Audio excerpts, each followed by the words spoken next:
Dalam sebuah dunia yang dihuni oleh monster raksasa dan tembok yang mengurung harapan, lahirlah seorang anak yang tak sepenuhnya milik satu dunia, tapi juga tak pernah benar-benar diterima oleh dunia lainnya. Namanya Zeke Yeager, anak dari pasangan revolusioner Eldia, Risa Yeager dan Dina Fritz. Sejak awal hidupnya, Zeke bukanlah seorang anak biasa. Ia adalah simbol dari pertemuan dua ideologi, dua kutukan yang diwariskan kepadanya sejak ia bahkan belum tahu bagaimana cara menyebut kata ayah. Grisa, ayahnya, adalah seorang pemimpi, seorang pejuang kebebasan. Tapi dalam caranya mencintai, ia menanamkan luka. Ia tidak membesarkan Zeke sebagai seorang anak, tapi sebagai alat perjuangan. Sejak kecil, Zeke dijejali pemahaman tentang dosa sejarah, tentang supremasi Marley, dan tentang pentingnya mengembalikan kejayaan Eldia. Di balik mata anak kecil itu, ada beban sejarah yang tak pernah ia minta, tapi dipaksa untuk ia emban.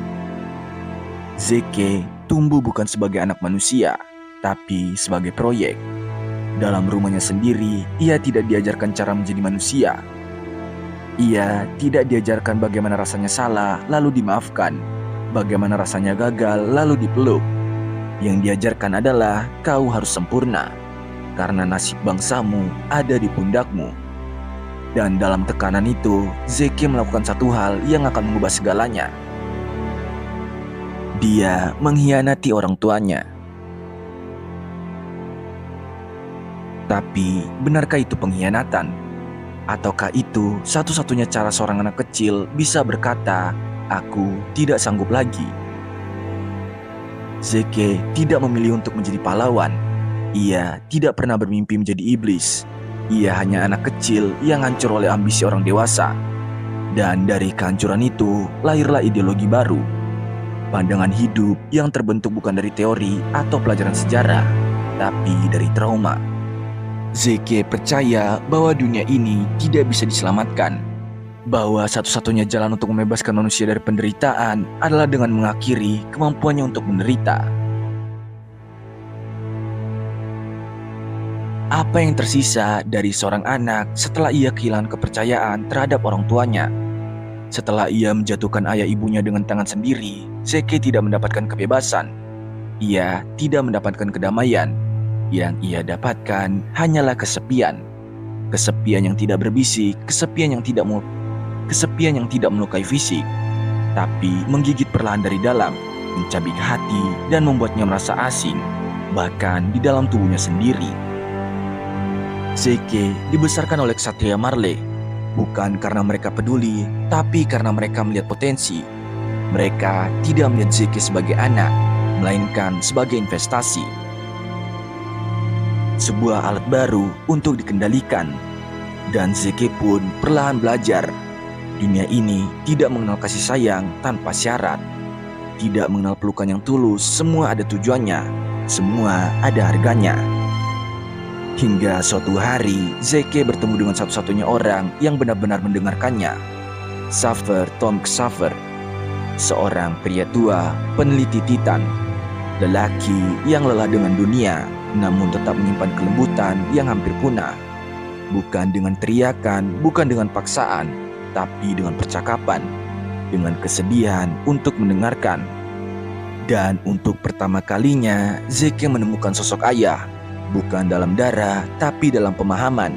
Dan dari dialog itulah, benih filosofi Zeke tumbuh pelan namun pasti. Filosofi Zeke tidak lahir dari ambisi, tidak dari kekuasaan, apalagi balas dendam. Filosofi Zeke lahir dari luka. Luka karena tidak pernah merasa dicintai. Luka karena melihat umat manusia saling melukai. Dan luka karena ia melihat penderitaan itu diwariskan generasi demi generasi tanpa henti. Zeke memutuskan seseorang harus menghentikan warisan itu.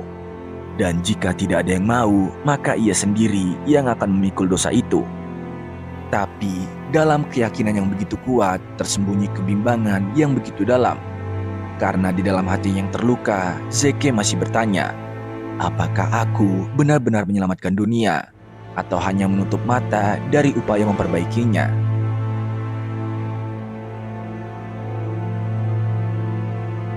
Pertemuan Zeke dengan Eren bukan sekedar reuni saudara, bukan tentang darah yang sama, tapi tentang dua manusia yang tumbuh di ujung spektrum kehidupan yang berlawanan.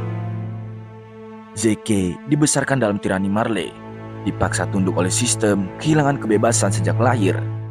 Eren tumbuh dalam tembok, melihat keluarganya direnggut dan menyaksikan kebencian dari luar dunia. Tapi Eren masih punya sesuatu yang Zeke tidak pernah punya. Cinta.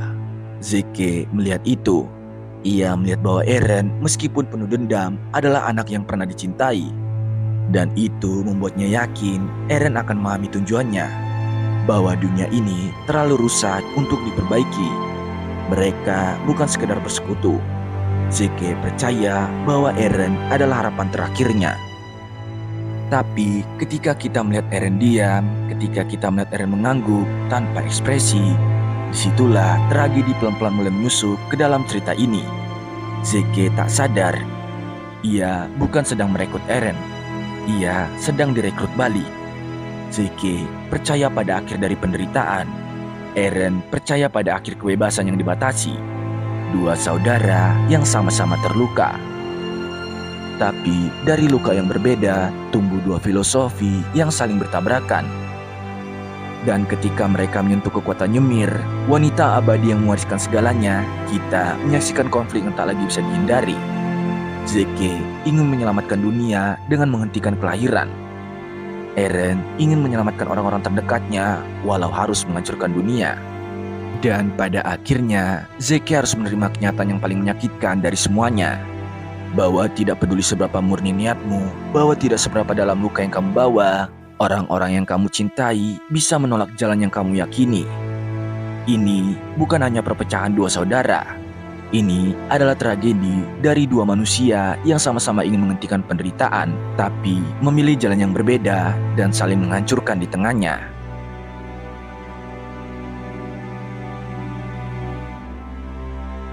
Zeke Yeager adalah ironi hidup yang menjelma manusia. Ia pernah menjadi anak yang ingin menyenangkan orang tuanya, lalu menjadi remaja yang merasa dihianati oleh dunia, kemudian tumbuh menjadi dewasa yang memutuskan untuk membungkam segalanya.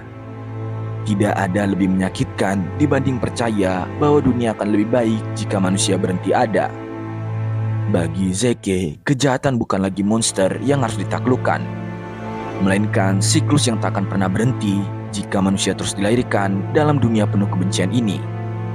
Ia tak membenci manusia, ia hanya percaya bahwa kebebasan sejati bukan ada saat manusia merdeka, tapi ketika tidak ada lagi manusia yang harus menanggung penderitaan itu sejak lahir. Zeke menjelma menjadi apa yang dalam banyak kisah disebut penjahat. Tapi apakah ia benar-benar jahat? Ia tidak tertawa puas saat membantai. Ia tidak tersenyum saat dunia terbakar. Zeke tidak menikmati kehancuran. Ia hanya menyerah pada satu hal, bahwa dunia ini tidak bisa diubah, bahwa manusia terlalu kejam untuk diselamatkan, bahwa satu-satunya bentuk cinta adalah mengakhiri garis keturunan itu sendiri. Lalu datanglah satu titik hening dalam hidup Zeke. Ketika ia dibawa ke Path dan melihat sendiri memori, penderitaan, dan kehampaan dari ribuan tahun silam. Ia menyadari bahwa bahkan penderitaan Ymir yang telah abadi dalam waktu tidak membuat dunia belajar. Dan Zeke tahu, tak peduli seberapa keras ia mencoba, akan selalu ada manusia seperti Eren yang memilih untuk melawan takdir dengan api, bukan menghapusnya. Di saat itu, Zeke mulai diam. Ia tidak banyak bicara lagi, ia tidak memaksa Eren lagi, ia bahkan tidak menyalahkan. Karena dalam dirinya, Zeke sudah mengubur harapan. Ia tahu, ia hanya perlu memainkan perannya sebagai penjahat, sebagai alasan dunia menyatu melawannya. Sebagai satu-satunya orang yang berani mengatakan bahwa mungkin dunia ini memang seharusnya tidak ada lagi. Zeke Yeager telah menjalani seluruh hidupnya dalam konstruksi ideologi. Ia tidak pernah tahu seperti apa bentuk cinta yang murni, atau seperti apa tawa yang bukan bagian dari taktik manipulasi. Tapi di akhir hayatnya, di saat dunia akan benar-benar dihancurkan oleh Eren Yeager, adik kandungnya sendiri, Zeke menemukan sesuatu yang tak pernah ia perhitungkan. Kebaikan yang tidak dibentuk oleh dogma. Xaver, sang mentor, satu-satunya figur ayah yang ia miliki, membisikkan ide tentang penebusan melalui penghapusan penderitaan. Itulah titik awal rencana eutanasia Zeke. Namun kini, saat tubuhnya hancur dan jiwanya melayang dalam pats, Zeke melihat sesuatu yang lebih membingungkan dari penderitaan. Orang-orang yang tetap berjuang. Kenapa mereka tetap melawan? Mengapa mereka masih ingin menyelamatkan dunia? Bahkan ketika dunia sudah terlalu kejam terhadap mereka. Dan disinilah untuk pertama kalinya Zeke Yeager merasa kecil. Seluruh hidupnya dibangun atas logika dan perhitungan. Tapi kini ia kalah oleh satu hal yang tak bisa dijelaskan. Semangat manusia yang menolak berhenti berharap. Dan ia akhirnya sadar, bukan dunia yang harus diakhiri, tapi diri yang menganggap dirinya paling tahu tentang akhir dunia. Lalu ia memilih bukan untuk melawan, bukan untuk bertahan, tapi untuk mengakhiri peran dirinya sendiri. Zeke meninggal bukan sebagai monster, ia meninggal sebagai manusia yang untuk pertama kalinya memahami mengapa manusia lain tetap ingin hidup, bahkan dalam dunia yang menyakitkan. Dan itu cukup. Ia tidak diselamatkan, ia tidak diampuni, tapi ia mengerti. Jika kita harus memberi satu nama pada seluruh filosofi hidup Zeke Yeager, maka itu adalah nihilisme berdarah, atau dalam kata lain, harapan yang lahir dari putus asa. Filosofi ini bukan sekedar tentang menolak dunia, bukan pula tentang membenci umat manusia. Zeke bukan sosok yang tertawa saat dunia terbakar. Ia bukan Joker. Zeke adalah pria yang terlalu sering melihat api, hingga ia yakin bahwa satu-satunya cara untuk menghentikannya adalah menghilangkan kayu bakarnya, umat manusia sendiri. Nihilisme berdarah adalah jalan berpikir yang berangkat dari keyakinan bahwa dunia ini sudah salah sejak awal, bahwa penderitaan bukanlah kesalahan sementara, melainkan inti dari eksistensi itu sendiri. Dan ketika seseorang sampai di titik itu, maka semua solusi yang masuk akal akan terasa terlalu kecil, terlalu rapuh, terlalu telat. Zeke ingin menghentikan siklus kebencian dengan menghapuskan kemampuan untuk mewariskan kehidupan. Karena baginya tidak ada yang lebih menyedihkan daripada melahirkan seorang anak ke dalam dunia yang pasti akan menyakitinya. Namun ada satu hal yang Zeke lupakan, bahwa manusia tak hanya menderita, mereka juga bermimpi. Dan impian itu seringkali lahir dari luka terdalam. Filosofi Zeke adalah refleksi dari seseorang yang patah, namun mencoba menyusun pecahan hidupnya menjadi bentuk yang bisa menyelamatkan orang lain.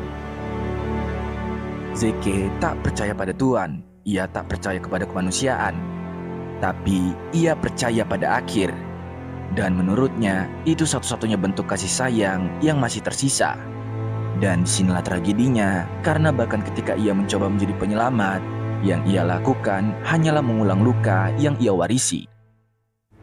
Filosofi Zeke adalah nihilisme yang berlumur kasih. Bukan karena ia benci dunia, tapi karena ia terlalu lelah untuk mempercayainya. Dan justru disitulah ia menjadi manusia paling tragis dalam sejarah Attack on Titan.